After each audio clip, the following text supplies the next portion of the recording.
ரோஹிணி மீனா கிட்ட தன்னோட மனசு திறந்து பேசுகிறாங்க. தன்னோட வாழ்க்கை என்னாக போகுதுன்னு தெரியாமல் இருந்தப்ப ரோஹிணியின் முதல் கணவனுடைய அண்ணங்க 2 பேரும் சேர்ந்து தங்களை மிரட்டி 5 லட்ச ரூபாய் பணம் கொடுத்து தனக்கும் அவங்களுக்கும் எந்த விதமான தொடர்பு இல்லைன்னு சொல்லி மிரட்டி கையெழுத்து வாங்கிட்டதா சொல்கிறாங்க. கர்ப்பிணி பொண்ணுன்னு கூட பார்க்காம அவங்க என்னை விரட்டி விட்டுட்டாங்க அப்படின்னு ரோஹிணி சொல்கிறாங்க. ரோஹிணி தன்னோட முயற்சியால் படித்து ஒரு நல்ல பொசிஷனுக்கு வந்ததாகவும் சொல்கிறாங்க. தான் அக்கௌண்ட் வச்சுருந்த ஒரு பேங்க்கில் ஒருத்தரை சந்தித்து பழகினதாகவும் அவர் முதல்ல பழகிட்டு தான் ஒரு குழந்தைக்கு அம்மா அப்படின்னு தெரிஞ்சுக்கிட்டது பிறகும் அவங்கள விட்டு விலகி போனதாக சொல்கிறாங்க. தான் வாழ்க்கையில் ஏகப்பட்ட பிரச்சனைகளை சந்தித்ததாக சொல்கிறாங்க. ஒரு பெண் தன்னந்தனியாக வாழ்ந்தா இந்த சமூகம் எப்படிப்பட்ட பார்வையில் பார்க்கும்னு அப்போ தான் தெரிஞ்சுக்கிட்டதா சொல்கிறாங்க. ஆமாங்க, ரோஹிணி சொல்கிறது 100% உண்மைங்க. நான் என் கண் கூட பார்த்துருக்குறேங்க. ஒரு பெண் கல்யாணமாகி கணவனோடு இல்லாமல் தனியாக வாழ்ந்தா அது ஒரு வாழ்க்கையே இல்லைங்க, அது ஒரு போராட்டங்க.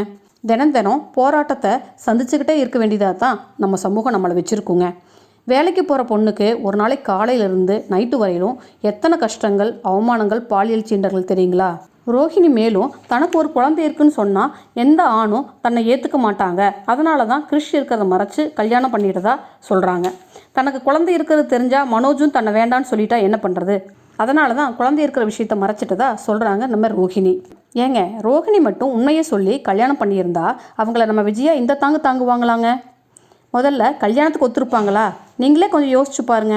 ஆனால் சமுதாயத்தில் கணவனால் பாதிக்கப்பட்ட மற்றும் கணவன் இறந்து போகிற பெண்களுடைய நிலையை கொஞ்சம் யோசிச்சு பாருங்க. அதுவும் அந்த பெண்கள் படுற அவஸ்தை சொல்லி மாளாதுங்க. இந்த சூழ்நிலையில் இருக்கிற பெண்களுக்கு இந்த சமுதாயம் உதவலைன்னா கூட பரவாயில்லைங்க, தொந்தரவு பண்ணாமல் இருந்தாவே போதுங்க. அவங்க எப்படியும் முட்டி மோதி ஜெயிச்சு வந்துடுவாங்க.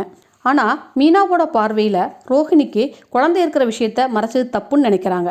அவங்க பார்வையில் சரியாக தப்போ உண்மையை சொல்லிடணும் அப்படின்னு நினைக்கிறாங்க. ஏன்னா உண்மை ஏதாவது ஒரு நாள் வெளியே வந்துடும் நினைக்கிறாங்க போல. மீனா நினைப்பும் சரிதான்னு தோணுது. உண்மையை சொல்லி கல்யாணம் பண்ணிட்டா கொஞ்ச நாளைக்கு இல்லைன்னா கொஞ்சம் மாதத்துக்கு எல்லாரும் திட்டுவாங்க.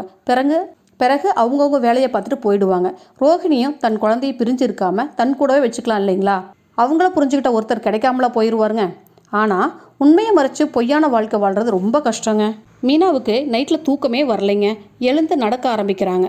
மீனா தூங்காமல் நடந்துட்டு இருக்கிறத பார்த்த முத்துவும் எழுந்து, ஏன் மீனா என்ன ஆச்சு அப்படின்னு கேட்குறாங்க. முத்துவோட பார்வையிலிங்க மீனா படுத்த உடனே தூங்குற ஆளாச்சு. ஆனால் இன்றைக்கி நடந்துகிட்டே இருக்காளே அப்படின்னு சொல்லிட்டு அவங்ககிட்ட கேள்வி மேலே கேள்வி கேட்குறாங்க நம்ம மீனாவை பார்த்து. மீனாவும் எதையோ சொல்லி சமாளிக்கிறாங்க.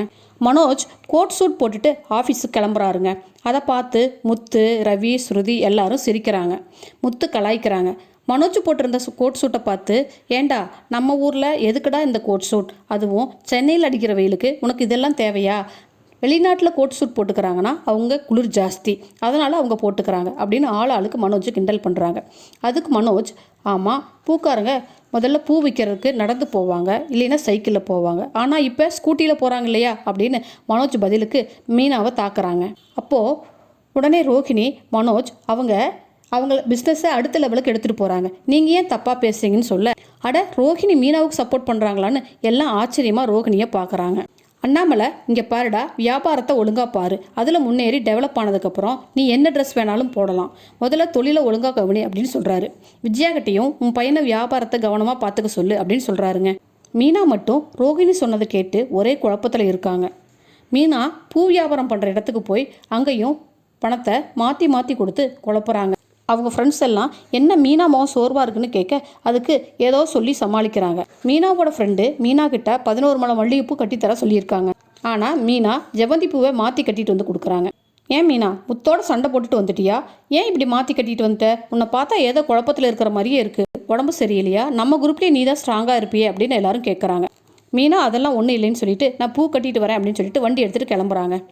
அப்போது முத்து அவங்க ஃப்ரெண்ட்ஸ் செல்வத்தோட காரில் மீனாவோட கடை பக்கம் வராருங்க. அங்கே மீனா இல்லைங்க. ஏங்க மீனா எங்கேன்னு கேட்க, மீனா இப்போ தான் வண்டி எடுத்துகிட்டு கிளம்புனா. ஏங்க உங்களுக்கும் மீனாவுக்கும் ஏதாவது சண்டையா? ஒரே குழப்பமாகவே இருக்காளே, நீங்கள் அவளை ஏதாவது திட்டினீங்களா அப்படின்னு கேட்க, நான் நல்லா மீனாவை திட்டி ரொம்ப நாள் ஆச்சுங்க, சரிங்க பார்த்துக்கலாம் அப்படின்னு சொல்லிட்டு முத்துவும் அவங்க ஃப்ரெண்டும் நடந்து போகிறாங்க. முத்து செல்வத்துக்கிட்ட, மீனா இப்படி நடந்துக்கிற ஆளே இல்லைப்பா, ஆனால் என்ன ஆச்சுன்னு தெரியல அப்படின்னு புலம்புறாங்க.